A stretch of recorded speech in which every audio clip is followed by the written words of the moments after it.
Hello mga Marikoy! For today's video, ayan, nag-repaint kami sa aming bahay na inupahan. So, ayan yung old. Ang dugyot, guys! Hirap may bata! At dahil walang room, nasa sala sila natulog. Tulog-tulogan portion lang sila, guys. O, ayan, diba? O, nakatayo pang isa. Kay basa pa ang buhok. Kunwari tulog pero dilat ang isip. Ayan o, nahirapan kami sa pagpatulog kasi nga sanay sila sa kwarto. First time nila dyan, pero kasya naman.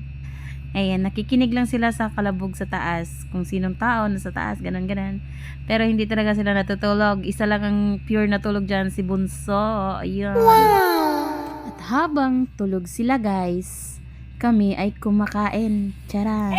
Yung wala sa bundok ni siya, guys, ayan o, tinanggal yung cheese. Ayun, cheese mabaho kasi. So, ayan guys, tapos na yung isang room na ito talagang pinakadugyot sa lahat, guys.